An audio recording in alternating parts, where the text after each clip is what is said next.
제가 이 강연 의뢰를 처음 받고 사실 살짝 주저했었어요. 고민이 됐고 그게 이제 다른 이유가 아니라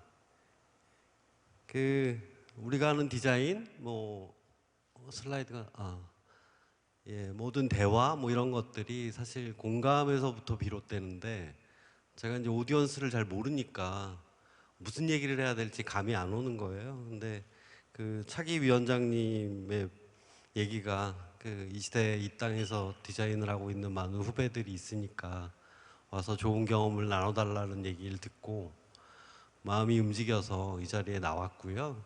그리고 이제 무슨 얘기를 할까 좀 구체적으로 고민하다 보니까 순수 어떤 디자인 작품, 작업물에 대한 얘기는 사실은 지금 하고 계신 분들에 따라서 되게 공감이 안 갈 수도 있는 부분들이 있어서 모든 분들과 좀 소통할 수 있는 주제를 좀 잡아봤고요. 그래서 이제 저는 좀 디자인보다는 디자이너에 초점을 맞춰서 제가 느꼈던 경험들 이런 것들을 여러분들과 소통을 좀 해보려고 합니다. 제가 직원들과 팀원들과 구성원들과 잦은 면담을 하고 면접도 많이 하는데 사실은 디자이너들이 모두 이렇게 큰 고민거리를 안고 있어요. 아마 여기 참석하신 분들도 대부분 그럴 텐데 이 시대의 어떤 디자이너들의 어떤 공통된 고민이 뭘까 한번 직원들과의 얘기를 통해서 들었던 얘기들을 잠깐 짚어보고요. 그리고 이제 고민을 해결하려면 사실은 더 중요한 건 문제 정의가 필요하잖아요.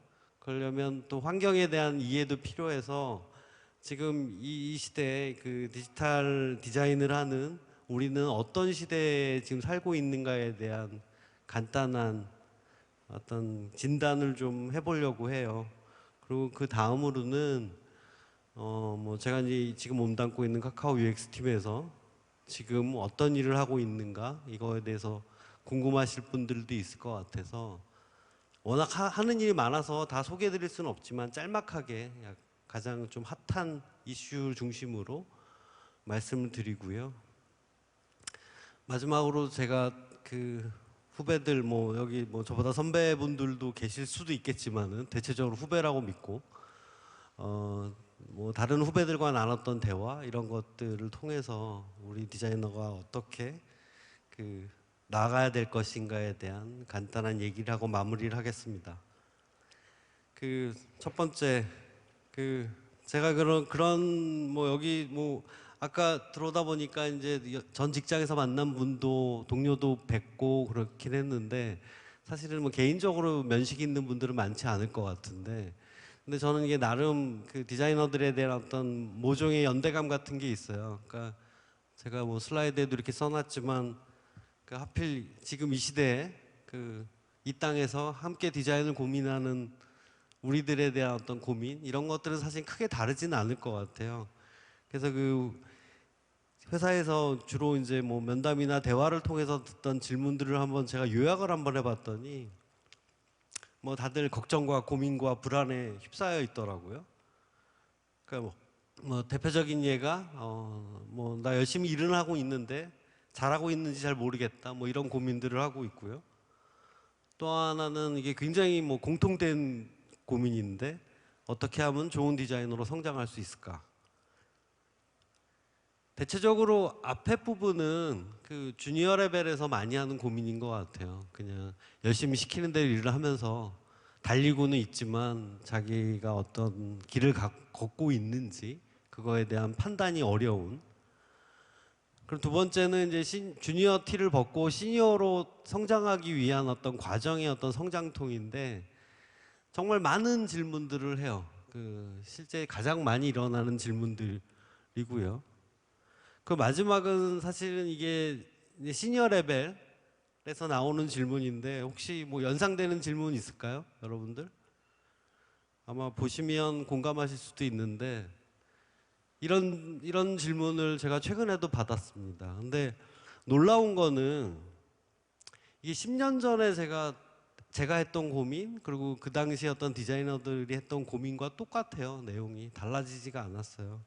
그게 근데 그 아까 질문들을 한번 돌이켜 보면 저게 개개인이 해결할 수 있는 문제라기보다는 어떤 디자인 환경 혹은 디자이너를 육성하는 시스템 이런 것들에 대한 어떤 고민인데 그런 것들이 10년 전에 비해서 크게 달라지지 않았다는 거는 뭐 저를 비롯한 뭐 디자인계를 좀 이끌고 있는 뭐 선배들이 좀 반성해야 될 부분이 아닌가 저는 그런 생각이 들어요.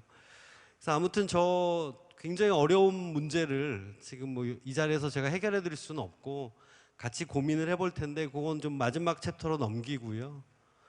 일단은 좀 걱정을 잠깐 잊어줬으면 좋겠습니다. 이게 뭐 제가 인터넷에 이런 대목이 있어서 찾아봤는데 그 요걸 보시고 걱정을 잠깐 유보하시고 다음 챕터로 넘어가겠습니다. 그 우리가 어떤 시대에 살고 있는가 사실은 그 태풍의 눈에 있으면 그 얼마나 그게 강력한 그 중심부에 있는지 잘 못 느끼잖아요. 그래서 지금 우리가 이 변화의 격변기 소용돌이의 중심에 있기 때문에 사실은 그 속도를 체감하지 못하는 것 같아요. 그래서 몇 가지 그 뭐 IT 전쟁이다, 뭐 격변기라고 말을 하지만 얼마나 치열한지 좀 증명할 수 있는 몇 가지 지표, 숫자들 이런 것들을 좀 같이 보여드릴까 합니다. 그리고 뭐 늘상 디자이너들도 이제는 뭐 비즈니스나 혹은 숫자에 대한 이해가 높아야 된다는 얘기를 하잖아요. 뭐 저도 그렇게 강한 편은 아닌데 그런 걸 통해서 좀 분석할 수 있는 그 통찰은 필요한 것 같아요. 일단 하드웨어 제품 시장을 잠깐 보면은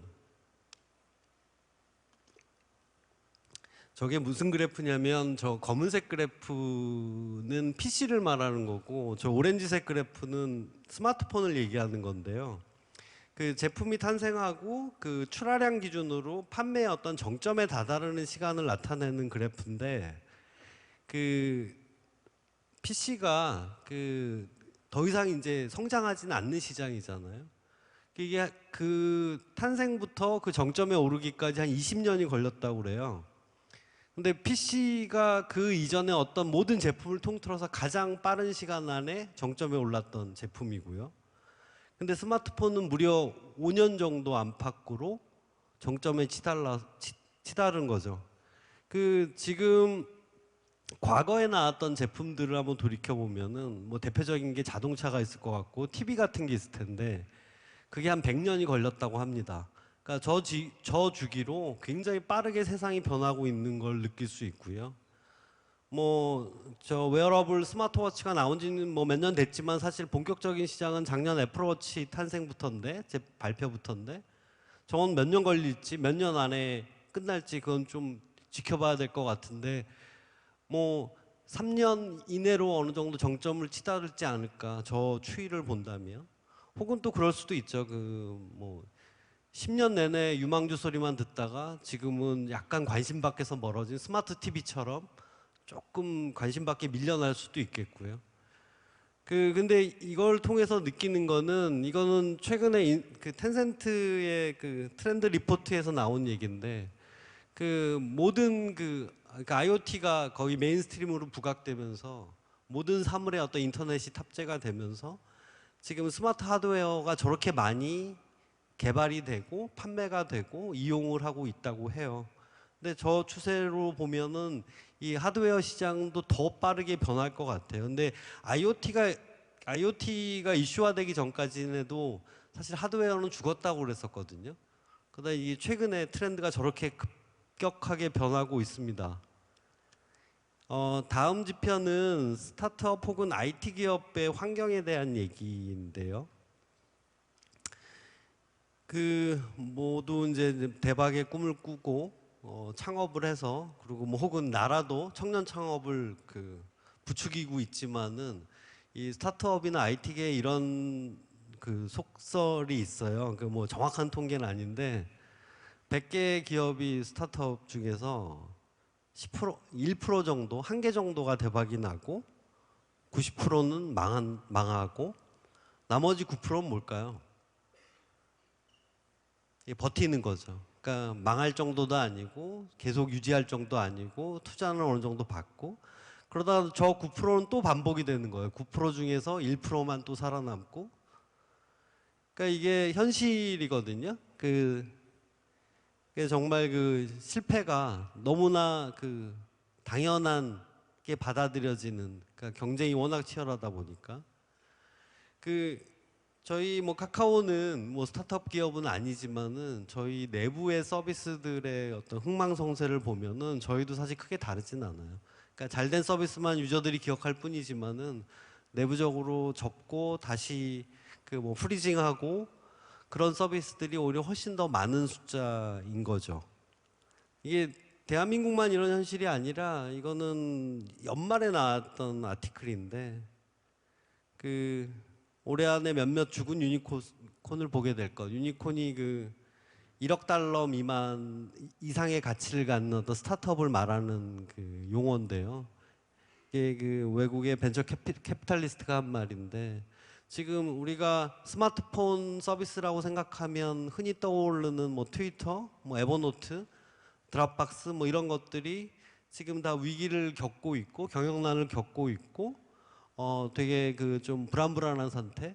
저도 뭐 드랍박스나 에버노트에 좀 되게 그 열렬한 팬인데 그런 어떤 서비스 품질의 어떤 저하를 느끼고 있거든요. 어떤 몇 가지 대목에서. 그래서 굉장히 이 세상이 정말 만만치 않구나, 녹록치 않구나 이런 걸 느낄 수 있어요. 근데 모바일 초창기에는 다들 이런 생각을 했어요. 그냥 일단 골대 앞에 가면은 어떻게든 골 넣을 수 있는 방법이 있을 거야. 뭐 이런 생각을 했지만 사실 막상 갔지만 그 방법이 만만치는 않은 거예요. 그냥 많은 유저를 모았다고 해도 그게 비즈니스 모델, 그러니까 수익으로 연결되는 게 아니거든요. 이게 어떻게 보면 그 IT 업계의 어떤 현주소일 수도 있고요. 다음에는 조금 더 좁혀가지고 그 애플리케이션 서비스, 뭐 이런 웹 서비스 시장을 좀 분석을 해보면 이게 재작년 2014년 7월에 그 애플에서 발표한 자료인데 그 등록된 애플리케이션이 120만 개였고요. 그때 안드로이드가 130만 개였어요. 그러니까 이게 뭐 의미는 없지만은 좀 작은 숫자지만 윈도우나 그 아마존에 들어가는 혹은 블랙베리에 들어가는 애플리케이션 숫자를 합치면 뭐 300만 개가 넘는 건데 이게 이제 그 현장에서 애플리케이션을 만드는 입장에서는 어떤 무게로 다가오는 숫자냐면 앱스토어 기준으로 카테고리가 한 24개 정도가 있어요. 그러면 저희가 어떤 서비스를 낸다고 하는 거는 120만 분의 24 대략 한 5천 개의 서비스와 경쟁을 해야 되는 거죠. 사실 좀 과장된 숫자긴 하지만은. 그러니까 이게 경쟁이 너무 치열하다 보니까 주목받기가 너무 어려운 거죠. 제가 뭐 카카오 이전에 다른 회사에 있었을 때 그때도 모바일 서비스를 만들었었는데 만들기만 하면 뭐 다운로드 1위 뭐 탑 10에 들어가는 건 사실 일도 아니었거든요. 근데 지금은 그 막강 카카오 플랫폼을 등에 입고 서비스를 출시해도 그 여러분들이 그 앱스토어 그 차트에 우리조차도 그 안에 드는 게 되게 그 어려운 그런 현실이에요. 마케팅 비용을 써서라도. 이 세상에 이제 앱들이 차고 넘치는 거죠.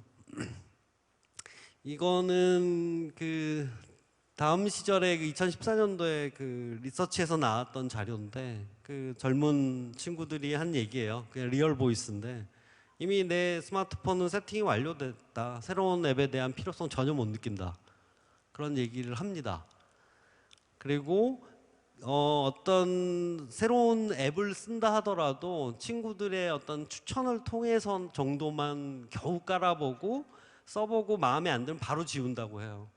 그리고 이제 또 젊은 학생들은 어떤 데이터 비용 때문에 일단 그런 부분에 대해서 굉장히 철저하게 관리를 하거든요. 성인들보다. 이건 외국 자료인데요. 그 2013년과 12년 4쿼터부터 14년 4쿼터까지의 그 지표인데 그 저 파란색 그래프는 그 듀레이션 타임은 한 달 동안 얼마나 그 앱을 쓰느냐 뭐 이거는 서서히 이제 그 스마트폰 사용량은 늘어나고 있는데 노란색 그래프가 뭐냐면 그 개개인이 한 달 동안 진짜 사용한 애플리케이션의 어떤 숫자예요. 절대값인데 어느 정도 오르다가 더 이상 오르지 않아요. 지금은 새로운 앱을 만들어서 아무리 시장에 내놔도 사람들이 반응하지 않는 시기라고 봐도 과언이 아니겠죠.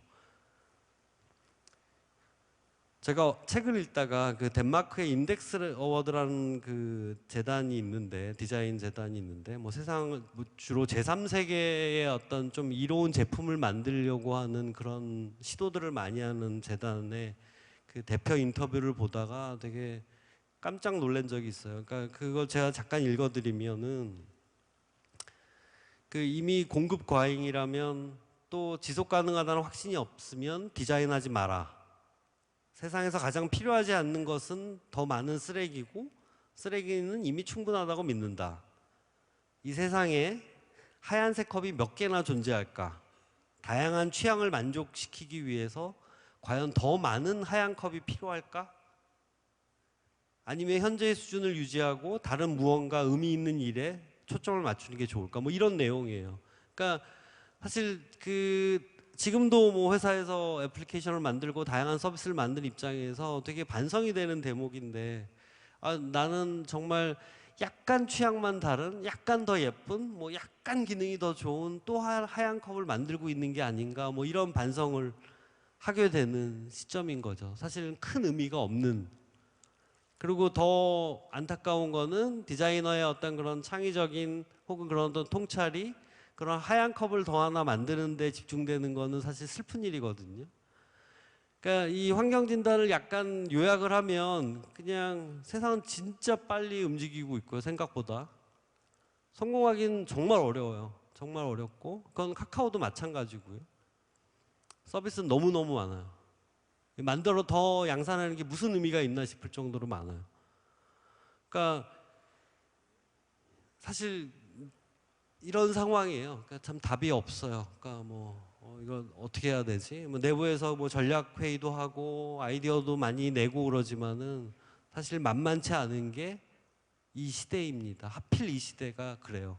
그걸 좀 알려드리고 싶고. 그러니까 그 다음 얘기를 하자면, 그러면 사용자들이 그 새로운 앱에 감동은커녕 반응도 안 하거든요. 그럼 진짜 이 모바일 웹 시장 끝난 건가? 왜냐하면 더 이상 유저가 움직이지 않거든요. 그리고 특히 대한민국 현실에서는 이미 가용한 유저들은 거의 다 끌어모은 상태이기 때문에. 근데 이게 한편 뭐 이게 절망적이라면 뭐 제가 이런 얘기를 꺼냈겠어요. 그러니까 근데 이런 생각이 문득 드는 거예요. 지금 인터넷 시장을 꽉 잡고 있는 제왕급의 서비스들이 얘네들이 모바일 태생인가? 뭐 이런 걸 생각을 해보는 거죠. 예를 들어서 구글의 검색, 페이스북을 대표하는 SNS, 그리고 지금 페이스북의 자회사가 됐지만 왓츠앱, 전 세계 메시징 시장 1위. 이게 사실 모바일 시절에 이전에 상상도 못한 서비스가 아니거든요, 사실은. 그러니까 PC에서 검색을 했고, 페이스북은 당연히 PC 서비스로 먼저 출발을 했고, 저 왓츠앱 같은 경우는 사실 문자 서비스가 굉장히 진화된 케이스지 사실 상상을 못했던 서비스는 아니거든요. 그러니까 어떻게 보면 지금 이게 아이폰 처음 나왔을 때 스티브 잡스가 발표한 건데, 폰과 인터넷과 음악을 들을 수 있는 게 하나로 결합했다고 할 때 막 사람들이 난리가 났잖아요. 막 환호하고. 그리고 저도 아이폰을 처음 쳤을 때 감격을 잊지 못하는데, 걸어다니면서 인터넷을 쓰고 메일을 확인하고, 이게 사실 되게 감동적이었는데, 잘 생각해 보면 이게 진짜 something new인가 정말 그 획기적인 건가, 그게 아니라 그냥 굉장히 편해진 거예요. 놀라울 정도로 편해진 상태. 그러니까 어떤 측면에서 보면은 이게 모바일 시장의 어떤 그 네이티브의 서비스라고 보기에는 어려운 거죠. 특히 기능적인 관점에서 볼 땐. 그걸 통해서 어떤 사용자들의 패턴이나 라이프 스타일이 바뀐 건 사실 맞는데, 저는 이제 기능에 초점을 맞춰서 말씀드린 거고요.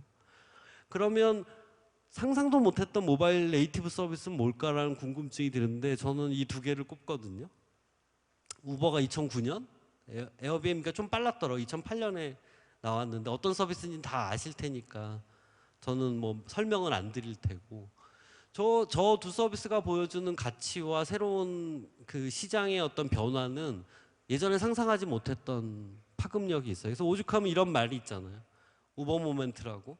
그러니까 새로운 기술, 새로운 기업의 등장으로 산업 체계가 완전 비즈니스 판도가 완전히 바뀌게 되는 그 순간을 모멘트라고 부르는데, 그러니까 저 에어비앤비나 우버의 서비스를 기점으로 서비스들이 이제 그 세상 밖으로 뛰쳐나오는 상황이에요. 그러니까 예전에 뭐 페이스북이나 구글이나 뭐 이런 것도 뭐 연결은 됐지만은 단말 대 단말로서 이루어지는 사용 행태가 대부분이었거든요. 그러니까 뭐 지금 최근에 뭐 AR, VR 또 뜨고 있잖아요. 근데 사실 이게 10년도 더 된 서비스 그 개념인데 기술이고 최근 들어서 이제 본격화되고 있는 것 같아요. 여러분들 유비쿼터스라는 얘기 한 15년 전부터 했던 것 같아요. 그때 인터넷 초창기에서도 언젠가 유비쿼터스가 될 거다. 지금 이런 일이 겨우겨우 벌어지고 있어요. 커넥티드 카도 마찬가지고. 그러니까 이게 약간 분석을 하면 이게 2010년도에 그 에릭 슈미트가 구글의 에릭 슈미트가 MWC 가가지고 모바일 퍼스트를 외친 그 슬라이드인데 그 PT인데 사실 모바일 퍼스트를 모바일 센트릭을 외쳤지만은 진짜 저는 본격적인 모바일 전쟁은 지금부터 아닌가 하는 생각이 들어요. 그러니까 PC의 어떤 좋은 기능을 조금 더 편하고 간편하게 또 모빌리티를 앞세워서 그 모바일에 이식했다는 게 과거의 어떤 일거리라면 그 뭐 저는 PC 시절에도 웹을 만들고 모바일 시절에 또 모바일 서비스를 만들고 있는데 그때 관심은 그런 거였어요. 어떻게 PC 유저를 모바일로 끌어들일까? 혹은 모바일 안 쓰는 사람들을 모바일 끌어들일까? 이거였는데 어떤 시장을 바꾸는 일들을 하지는 못했던 것 같아요. 이게 사실 그 시장에 대한 제 분석이고요. 다음 챕터로 넘어가겠습니다.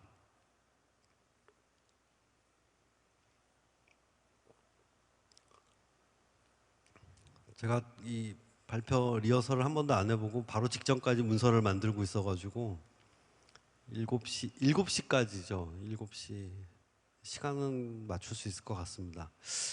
그 카카오 UX 팀은 어떻게 일하고 있나를 좀 말씀을 드릴게요. 그 환경을 진단을 했으니 그거에 발맞춰서 어떻게 변하고 있는가, 진화하고 있는가를 말씀을 드리면 이 뭐 커넥트 에브리띵이 이제 저희 회사 카카오의 어떤 비전인데 이것도 잘 생각해 보면 아까 말씀드렸던 그 모든 세상을 연결해서 새로운 연결, 새로운 세상, 새로운 연결인데 그게 뭐 아주 거창한 어떤 이념과 어떤 철학을 담고 있기도 하지만은 어쩔 수 없는 선택일 수도 있어요. 지금 이 자체의 어떤 모바일 생태계 안에서는 아까 말씀드렸지만 더 이상 답이 없거든요. 근데 세상이 이렇게 바뀌고 있고 너도 나도 이제 세상 밖으로 디자인 영역도 뛰쳐나가고 있고 온오프도 허물어지고 있고 이런 상황에서 UX 디자이너들은 새롭게 진화해야 되는 거 아닐까 싶은 거죠. 그러니까 제가 되게 오랫동안 고민했던 건데 아니 세상은 이렇게 바뀌었는데 PC 시절에 하던 일을 그대로 하고 있나? 그 방법론, 그 방식을 혹은 그 어떤 디자인 전략 이게 먹힐 것인가? 이런 고민을 하게 되는 거죠. 그 우리나라 교육 실태를 되게 비판하는 말 중에 뭐 그런 말 있잖아요. 뭐 19세기 교실에서 20세기 선생님들이 21세기 학생들을 가르친다 뭐 이런. 그러니까 이게 기업에서도 팀원들을 이끌고 그 디자이너들을 이끌고 같이 일을 할 때 저도 생각이 바뀌어야 되지 않나 이런 고민을 늘 하게 됩니다. 근데 참 어려운 문제죠. 쉽지는 않죠. 제가 간단하게 뭐 다 보신 분도 있겠지만 영상을 하나 보여드릴게요.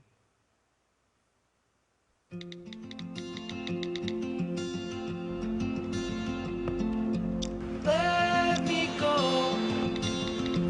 I don't wanna be your hero. I don't wanna be a big man. I just wanna fight with everyone else. 카카오톡은 너무 쉽잖아요. 일단은 접근의 편리성이겠죠. 자주 쓰는 어플이고 하니까 같이 연동되면 되게 편리하게 쓸 수 있을 것 같은데요. 근데 카톡으로 은행거래를 할 수 있다고 그러면 상당히 좋을 것 같아요. So you mean that we can pay with KakaoTalk? What? 네, 간편할 것 같아요, 되게. While holding down a job to keep my girl around. 길 보인다. Maybe buy me some new string.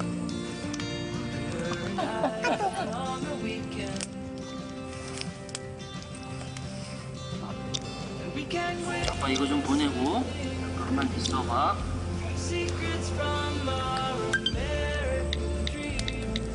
다음에 나 불러.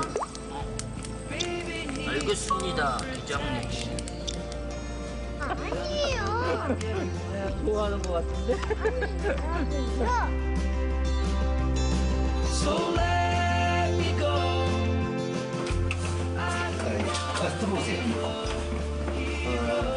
잠시만요.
메뉴 골라가 한 번.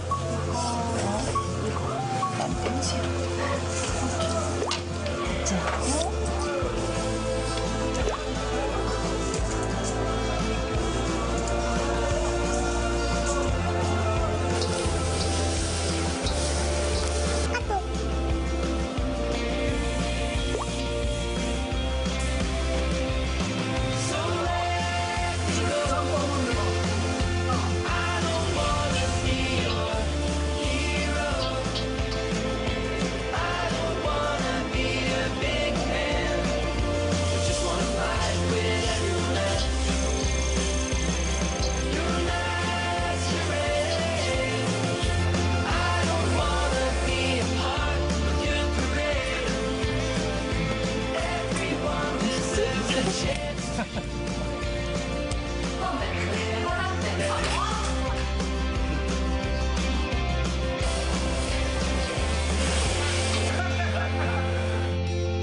그 카카오톡이라는 뭐 강력한 플랫폼으로 저 은행인가 사업인가를 따냈다고 생각하실 수도 있지만 사실은 저 비딩을 했던 거거든요.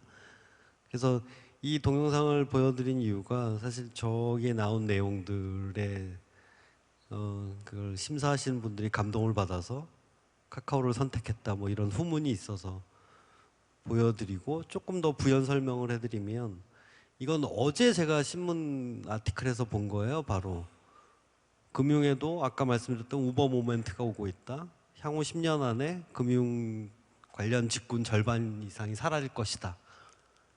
이 메신저로 뱅킹을 할 수 있는 시대가 오는 거죠.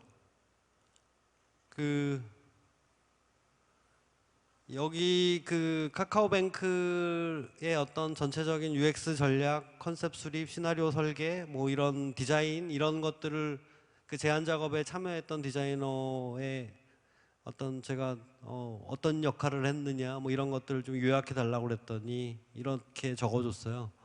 그 새로운 비즈니스 영역에서의 UX 디자이너 역할은 사업 전략과 실제 사용자 니즈의 간격을 좁히는 데서 출발한다. 그리고 했던 일들은 사용자 리서치를 통해서 인사이트를 제공하고 사업 전략 방향을 설정하고, 그리고 이게 금융 같은, 그러니까 대표적인 어떤 전통 인더스트리가 그렇거든요.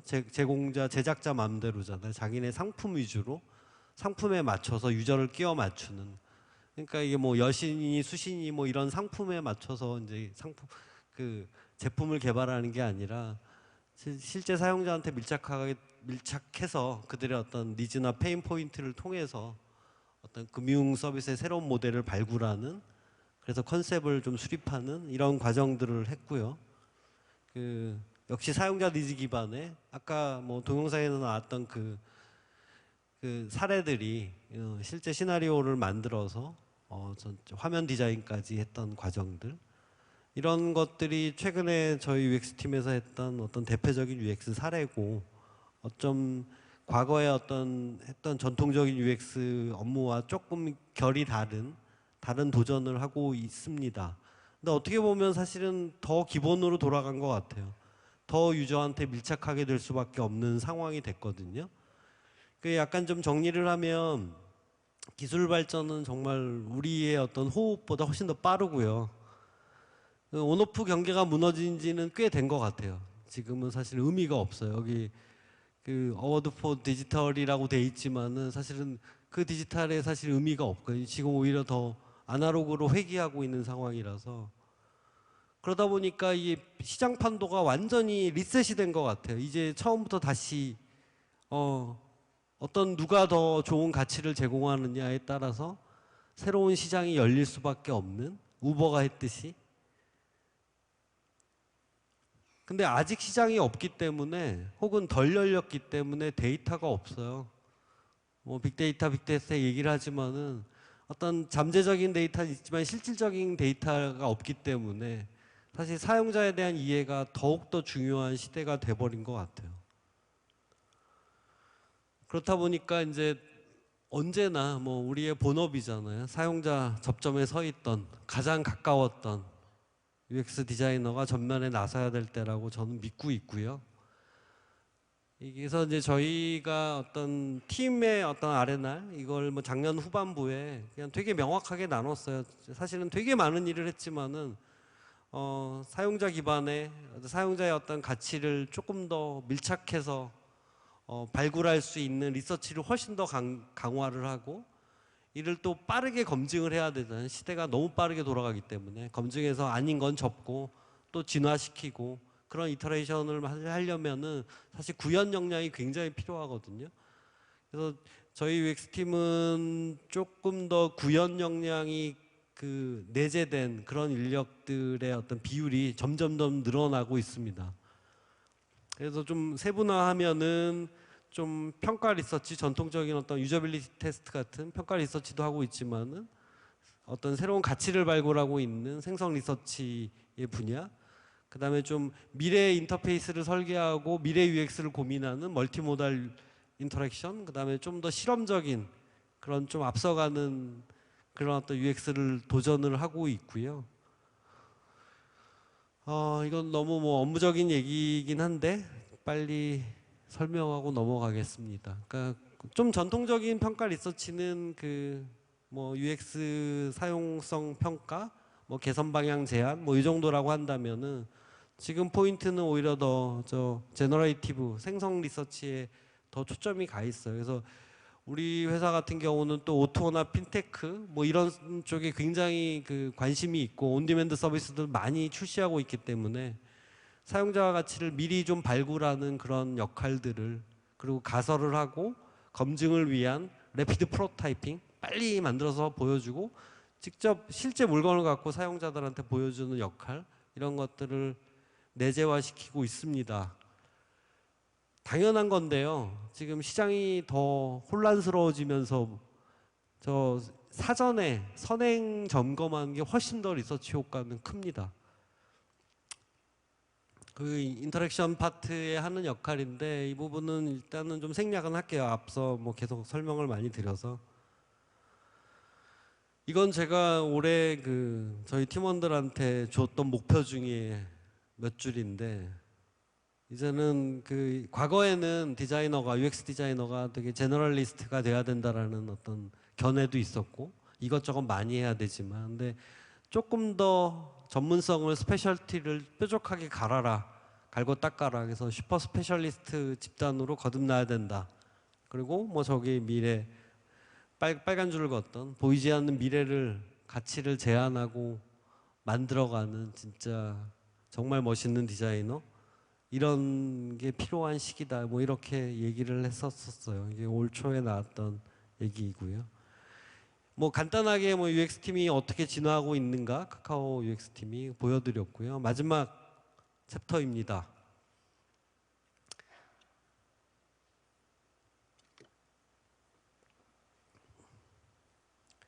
아까 그 질문인데요. 아까 말씀드렸지만 이건 굉장히 환경이나 시스템적인 문제라서 우리들이 못 풀어요. 개개인이 풀기가 너무 어려워요. 그리고 또 하나는 너무 질문이 모호하고 막연해서 솔루션이 나올 수가 없는 거죠. 그러니까 이게 모든 그 디자인은 그런 어떤 문제 정의에서부터 출발하잖아요. 그래야지 문제 해결의 솔루션을 찾는 건데, 그래서 앞선 질문들의 어떤 뭐 매핑이 정확하게 되지는 않겠지만은 조금 고민을 해결할 수 있는, 좀 해소할 수 있는, 제가 많은 디자이너와 만나면서 나눴던 대화 중에서 몇 가지를 제가 뽑아봤어요.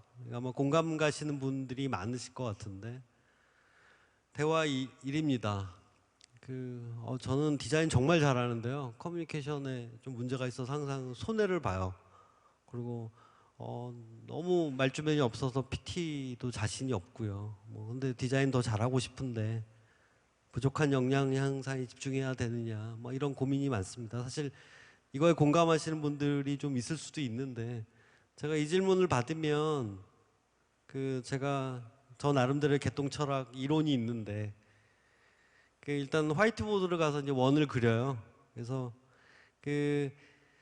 디자이너가 그런 용어로 커뮤니케이션, 협상력, 이런 다양한 어떤 설득력, 이런 것들을 총칭해서 소프트 스킬이라고 부르더라고요. 그리고 이제 실제 디자이닝 할 수 있는 리서치 능력, 프로타이핑 능력, 혹은 디자인 능력, 이런 것들은 하드 스킬로 보는데, 당신의 에지이즈와 투비를 한번 그려보라, 이렇게 얘기를 합니다.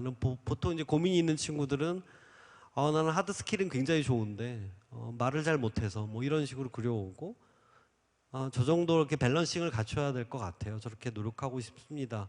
그럼 이제 제가 그런 말을 해요. 이게 될 것 같냐고, 당신이. 이게 괜히 시니컬하게 답변하는 게 아니라, 제가 생각하는 제가 나름 원지름 이론이라고 이름을 붙였는데, 몇 가지 배경이 있어요. 인간은 쉽게 안 변해요. 사람에 따라 절대 안 변하는 사람도 있고요. 특히 다 큰 성인이고.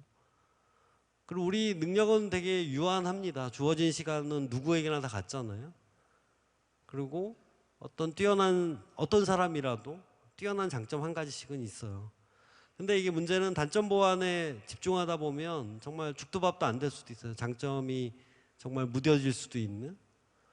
그렇다고 단점을 내버려 둘 텐가, 이런 고민에 빠지는 거죠. 그런 고민이 있으니까 저를 찾아왔을 텐데, 제가 그때 이제 그런 얘기를 합니다. 성장이라는 거는 제로섬이 아니거든요. 저게 늘어나면 다른 하드 스킬이 줄어드는 제로섬이 아니라 전체 원지름이 커지는 거예요. 원의 크기가. 그러니까 너의 장점, 단점 다 인정하고 너의 그 부분은 계속 살리되, 전체적인 파일을 키우게 되면, 원지름을 키우게 되면 마술이 벌어지는 거죠. 그러니까 무슨 마술이냐면 25%밖에 안 되는 친구가 50%, 저 밸런싱이 좋은 친구보다도 더 커뮤니케이션을 잘할 수 있는 거거든요. 그러니까 조금 더 시야를 넓게 보고 전체적인 자기 그릇을 키운다는 관점으로 이 문제를 들여다보면은 조금 더 액티비티가 나오는 거예요. 액션 플레이 나올 수 있는데, 항상 제로섬 테두리에 갇혀가지고 생각을 하다 보니까 솔루션을 못 찾는 거. 두 번째 대화로 넘어갈게요. 이직 제안 받았는데, 혹은 전직, 혹은 트랜스퍼. 저희 회사 같은 경우는 타 팀의 이동도 되게 작거든요. 그러니까 어떻게 하면 좋을까요? 이런 얘기를 해요. 그럼 제가 질문을 합니다. 처음 받았을 때 어떤 느낌을 받았냐? 그러면 솔깃했는데 확신이 안 들었어요. 확신이 안 들었으니까 저한테 왔겠죠. 확신했었으면 벌써 이동을 했을 테고. 그럼 얼마나 고민했어요? 이렇게 물어보면 사람마다 다르죠. 일주일, 한 달 등등등. 근데 이 고민은 저는 이제 짬짜면 이론인데, 제가 만든 이론인데요. 이게 제가 오늘 점심 중국집 갔는데 오늘도 그 고민을 했어요. 짜장면을 먹을까, 짬뽕을 먹을까. 이게 다큐멘터리도 했었더라고요. 대한민국 국민들의 누구나 공감할 수 있는 이런 선택의 기록. 근데 제가 그 얘기를 합니다. 만약에 너가 지금 선택할 수 있는 게 짜장면을 대신에 짬뽕을 먹겠냐가 아니라 짜장면 대 툭불 등심을 먹겠냐고 그러면 고민하겠냐고. 그 얘기를 해요. 그러니까 이게 무슨 얘기냐면 짜장을 고르면 짬뽕 국물이 생각나고요. 짬뽕 먹고 있으면 짜장 맛이 그리워지는 게 우리예요. 사실 엇비슷하기 때문에. 그러니까 그런 고민은 사실 되게 소모적인 거예요. 그러니까 오래 할 필요가 없어요. 그런 고민은 어느 거나 빨리 정하는 게 좋아요. 그냥 어느 거 선택해도 후회하고 뭐 옛날에 그 서마셋 모음이 그런 말을 했다면서 뭐 결혼은 해도 후회 안 해도 후회 뭐 이런 얘기. 그거 사실 비슷한 거예요. 그냥 빨리 선택하고 왜냐하면 인생은 짬짜면을 먹을 수가 없거든요. 하나만 선택해야지. 그 우리가 흔히 하는 A/B 테스트 있잖아요. 두 가지 유저들한테 반응을 보고 이게 불가능하잖아요. 우리 인생은. 그래서 차라리 빨리 선택하고 이 얘기를 해주죠. 그러니까 이게 뭐 그 카카오톡 샵 검색 텍스트콘에 나온 얘기인데, 그러니까 제가 조금 더 부연을 하자면 만약에 50대 50으로 갈등이 생긴다면은 안 선택하는 게 좋다라고 얘기를 합니다. 왜냐하면 이동의 변화에 대한 리스크가 있거든요. 그걸 계산을 못 해요. 고민을 할 때. 그리고 저는 이제 이 급박한 어떤 그 급변하는 세상을 예를 들어서 네가 그 선택의 카드를 하나 아끼고 있으면 툭불 등심 먹을 수 있는 날이 올 수도 있어. 그러니까 조금 더 역량 강화에 힘을 쓰면서 쓸데없는 고민하지 말고 탕수육 하나 더 먹고 있으면서 힘을 기르고 있으면 네 가치가 툭불 등심이 될 수도 있다. 뭐 이런 얘기를 해줍니다. 세 번째 마지막 대화인데요. UX 디자이너로서 전문성을 키우고 싶은데 분야가 너무 넓습니다. 한 곳에 집중하다 보면 다른 분야가 궁금해져요. 어디에 집중해야 할까요? 뭐 그리고 어디까지 알아야 되나요, 도대체? 그러니까 뭐 책 같은 거나 아티클을 읽어봐도 그렇잖아요. 디자이너는 비즈니스도 이해해야 되고 뭐 기술도 알아야 되고 특히 IT에 있으려면. 그러니까 뭐 리서치는 기본이고 뭐 심지어 어떤 브랜딩이나 마케팅 이해도 해야 된다고 얘기를 하고 저도 그렇게 얘기를 해요. 근데 이게 한두 끝도 없잖아요. 이제 그때 제가 하는 얘기가 혹시 이 약자 아세요? 그 삶과 그 일터와 삶의 어떤 균형, 워크라이프 밸런스 뭐 이런 얘기. 그러니까 저녁이 있는 삶, 뭐 그래야 재충전해야지 더 즐거운 어떤 일을 할 수 있다. 뭐 이게 어떤 많은 기업에서 이 워크라이프 밸런스를 지키는 삶이 굉장히 지키는 회사가 좋은 회사라고 얘기를 하는데 좀 위험한 발언일 수 있는데 저는 이거에 동의할 수가 없어요. 솔직히 말씀드리면. 특히 디자이너로서는. 왜냐하면 이게 옛날에 그 게러맥이라고 그 PC 시절에 이 광고 보신 분이 있을 수도 있겠지만 그 이게 왼쪽이 이제 회사원이고 이제 조금 너드를 그 오른쪽은 이제 그 맥을 쓰는 맥을 요즘 좀 힙한 그 세련된 어떤 자유로운 영혼을 그리면서 그 얘기하는 건데 뭐 이거를 뭐 저는 이런 생각이 들어요. 워크라이프 밸런스는 왼쪽 옷을 입고 출퇴근하는 사람들한테 어울리는 개념인 것 같아요. 제가 보기에는. 왜냐하면 우리 디자이너가 사실은 뭐 대단히 그 돈을 많이 버는 것도 아니고요. 뭐 대단히 뭐 정치적으로 사회적으로 영향력을 미치는 직업은 아니지만은 사실 되게 행복한 포인트가 있어요. 어떤 거냐면 이게 천지가 다 디자인이에요. 그래서 눈만 뜨면 어디를 돌아다니도 다 공부가 되고 학습이 되고 더 많은 것들을 무궁무진하게 키울 수 있는데 가끔 저도 회사에 있다 보니까 그런 친구들이 있어요. 저 회사원 같은 친구들. 회사원을 비방하는 용어는 아니고요. 말은 아니고.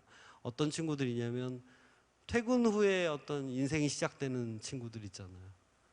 그러니까 정시 칼퇴근하고 그때부터 자신의 어떤 인생이 시작되는 친구들. 그러니까 저는 이거는 말이 안 된다고 보고요. 저는 그 뭔가 이게 집중하고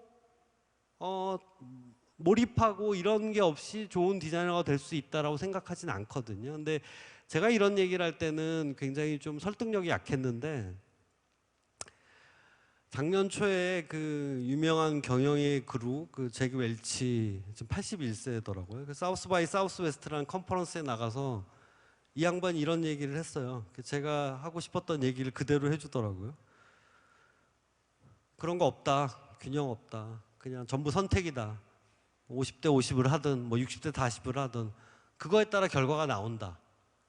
그리고 삶에서 네가 뭐가 중요하냐, 일이냐 뭐 인생이냐, 그거에 따라 전략을 짜면 되는 거다. 굉장히 명쾌한데 정말 와닿는 얘기야. 근데 저 얘기를 제가 조금 부연 설명을 하면 밸런싱이 나쁘다가 아니라 좀 긴 안목으로 보자는 거예요. 그러니까 우리의 커리어를 하루 단위로 보면 내가 오늘 9시에 출근하고 6시에 퇴근하는 게 밸런스가 아니라 30년, 40년, 뭐 지금 홈 100 시대라고 그러잖아요. 100세까지 살아야 되는데 길게 보면 나 지금 굉장히 중요한 시기니까 앞으로 한 1년 동안은 정말 일에 좀 매진을 하겠다. 혹은 뭐 나의 부족한 역량, 아까 말씀드렸던 뭐 커뮤니케이션, 뭐 이럴 수도 있고요. 개발이 배우고 싶은 디자이너, 나 한 6개월만 정말 미친 듯이 연애도 안 하고 뭐 놀러도 안 가고 그거 한번 빠져보겠다. 그러다가 뭐 한 1개월은 또 편하게 쉴 수도 있고. 그러니까 이게 균형추가 그러니까 이렇게 왔다 갔다 하면서 전체가 밸런싱이 되면 되는 거예요. 그게 밸런스라고 저는 생각을 하거든요. 그러니까 이게 아인슈타인이 옛날에 남긴 굉장히 유명한 말이 생각이 나더라고요. 인생은 자전거 타기와 같다. 앞으로 나아가려면 밸런스를 잡으려면 계속 움직여야 된다. 그러니까 아까 워크라이프 밸런스는 저는 어떤 느낌이 받냐면 그 피트니스 센터에 있는 그 서 있는 자전거 있잖아요. 고정된 자전거. 항상 균형은 잡혀져 있는. 그게 아니라 우리는 필드에서 저렇게 부딪히고 많은 장애물과 뭐 이걸 헤쳐나가야 되는 게 인생이거든요. 그 디자이너 커리어도 마찬가지예요. 그러니까 제가 예전에 뭐 개발에 대한 중요성을 제 입으로 얘기할 거라고 생각하지도 못했어요. 근데 인터넷이 생기면서 혹은 이렇게 발전되면서 계속 저도 변화하고 진화를 해야 되는 거잖아요. 그래서 좀 인생을 좀 길고 자기 커리어를 조금 더 전략적으로 생각을 한다면은 그러니까 앞선 질문으로 돌아가면 너가 지금 제일 부족한 거, 제일 하고 싶은 게 만약에 리서치를 더 강력하게 방법론을 체득하고 싶다 그러면 그것만 한번 파봐. 한 1년만. 그러고 나서 거기서 어느 정도 일가를 이루고 나면 개발도 배우고 다른 일을 해. 뭐 이런 얘기를 제가 요즘에 팀원들이랑 얘기를 합니다. 시간이 거의 다 됐고요. 시간 거의 맞췄네요. 마지막으로 거장의 조언. 이 할아버지 혹시 아시는 분? 올해 87세. 이 로고는 다 아시죠? 그 I Love 뉴욕을 만든 그 밀튼 글레이저라는 디자이너인데 제가 되게 좋아하는 디자이너인데 뭐 저 양반이 그 9.11 사태 났을 때 저기 좀 그 멍든 하트 모양을 그래서 예전보다 더욱더 사랑한다 뉴욕을 뭐 그런 분이 이런 말을 남겼어요. 오늘 디자이너들과의 대화 뭐 톡샤워니까 이게 되게 좀 적합할 것 같아서 생각이 났는데 이 거장한테 디자이너한테 조언을 부탁한다 했더니 어마무시한 얘기를 했어요.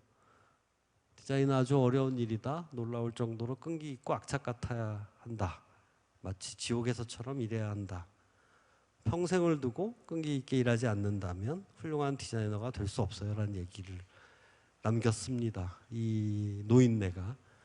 이 양반의 오피스인데요. 맨하탄에 있는. 정말 이 사람의 어떤 철학을 그대로 반영하는 것 같아요. 예술은 노동이다. 그러니까 정말 명확하게 디자이너가 혹은 아트가 어떤 길을 가야 될지 그 자세를 얘기해 주는 건데 근데 이게 어렵다고 해서 너무 절망하실 필요는 없어요. 그냥 그 마윈이라는 그 알리바바 회장이 그 자기가 경영자 초짜일 때 어떤 선배가 들려준 얘기를 되게 그 가슴 깊이 새기고 있다고 하던데 그 얘기가 뭐냐면 너 지금 사업을 하지만은 좀 잘 되지만은 앞으로 계속 어려워질 거고 더욱더 어려워질 거라는 얘기를 했대요. 근데 그 양반이 어려워질수록 기회는 더 많아진다라는 얘기를 덧붙였다고 해요. 그래서 마인이 되게 그 여러 가지 도전을 할 수 있었던 그러니까 전 디자인의 현실도 그런 것 같아요. 되게 사실 어려워요. 쉽지 않아요. 그 기업에서 하는 것도 어렵고 서비스 성공하기도 어렵고 디자이너들한테 요구하는 건 더 많아지고 근데 오히려 더 많은 더 좋은 기회가 계속 다이나믹하게 펼쳐지는 것 같습니다. 그건 넘어가고요. 마지막 한마디를 하고 마치겠습니다. 그 세상 진짜 저런 말이 있어요. 뭐 그리스 철학자가 했다는 얘기도 있고 뭐 금강경에 저런 비슷한 말도 있고 그런데 세상이 변하지 않는 유일한 것은 세상은 모든 게 변한다라는 얘기라고 해요. 정말 빠르게 변하고 있는 시대고요. 그리고 미래를 재단할 수도 없어요. 예측하기도 어려워요. 저도 모바일 혹은 그 넥스트 모바일을 그 선도하는 회사에서 UX 팀을 맡고 있지만은 정말 내다보기는 어렵지만 하나 확실한 거는 제가 장담할 수 있는 거는 더 많은 디자이너를 이 세상이 필요로 한다는 거예요. 그러니까 그 뭐 솔루션은 그거예요. 그러니까 그 시대에 맞는 부합할 수 있는 좋은 역량의 디자이너로 내가 계속 성장하고 있으면 이 미래가 두렵지 않을 것 같아요.